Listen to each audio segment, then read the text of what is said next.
Welcome to The Short Score, your weekly update of roping news from around the industry, where you can find the latest on the sport from the pro rodeo ranks to the jackpot world.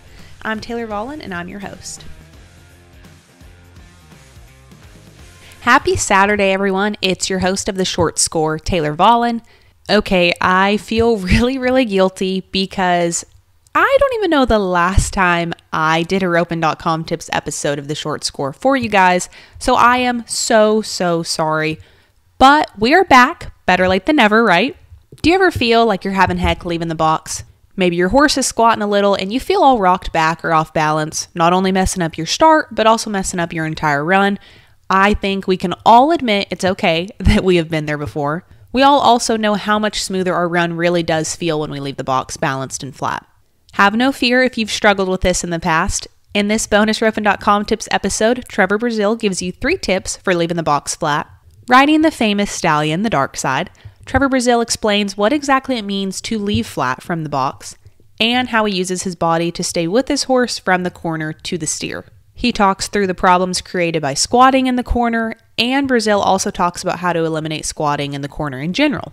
Remember that you can go and watch this episode after you get done listening to it over at roping.com. I think this is a great episode and just a great video in general, and I hope you guys enjoy.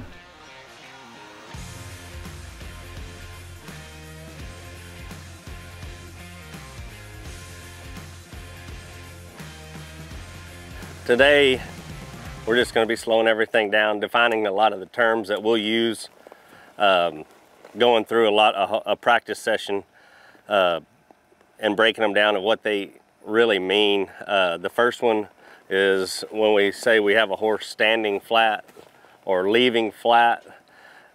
Really, that's just balance. It's exactly what it says. It's just balance, that he's not leaning back in the box so much that his first step, when they squat, you release them, they have to get to a point to where they can come from. If they come from a squatting position, they usually, their first one is what they call hopping the log, or they have a little, it's not necessarily a rear, it's just a little bit of a lunge, because they're going from a squatting position straight into action.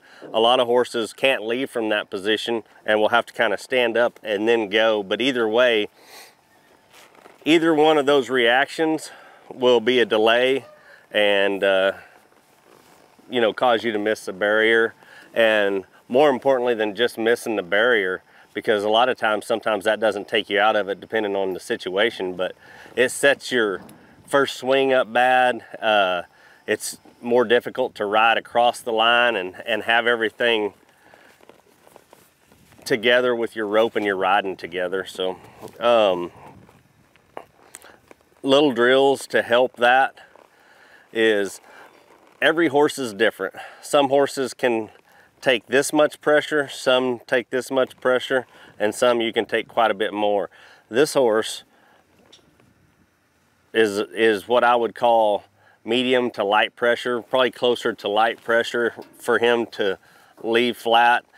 He's just real responsive, and so I don't want to take that away. Although I like horses that I can hold in the box, because it gives me security and knows that it's easier to give a clear signal when I have a little bit more halt in the box on them, where I call them a medium or medium plus hold on the bridle reins, because it's easier for that horse to know going from here to when I release, if there's more pounds of pressure holding him in here, because it's not a gray line, it's real black and white. But horses that are like this horse, that are real responsive and real light, I still have to be able to take the slack out of the reins and them to know.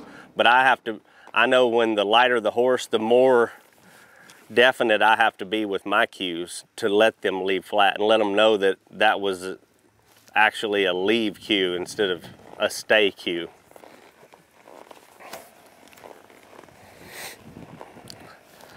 Another key to helping your horse leave flat is being on balance.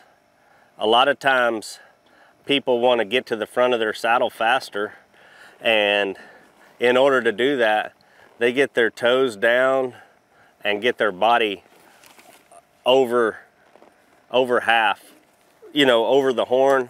And to me, these horses are too powerful for that. I think that's setting yourself up for failure, and especially in the category of letting your horse leave flat, because once these horses leave the way they should, if you're up here like this, the only thing that's really holding you in is the reins. So you'll start, but then all of a sudden the horse will shoot under you and it'll pull you up like this, and you'll have to get up on the reins again and start lifting. And so once you release a horse, I try to just guide them to the steer with this. Like my reins, I want my reins loose going to a steer, and if anything, I'm just steering the horse right or to the left. And in order to do that, it sounds contradictory to a lot of people that have learned get your toes down and get up if you're going to get to the front. That's fine, but it needs to happen after the horse's initial power burst. I keep my butt against the cantle of the saddle, just so y'all can see the angles. When I'm sitting in the box, I'm pretty much as far to the back of the saddle that I can be. I don't have my feet out, I have my feet under me, but I'm against the cantle, and I use that as starting blocks. There's no way, if from my chin to my core, if I'm tied in, when the horse leaves, I'm already as far back as he can put me. And so when I feel like I can use his momentum, then I'll be with the horse when I get to the front. And if I've already missed the initial power burst, if you will, I can stay to the front. And a lot of people are talking about staying to the front and standing up. I think it's important to be at the front. I don't think you have to be standing up, because I see a lot of people trying to stand up and be to the front, but they can only stay there for a second, and then they have to fight back to the front, and then they're back.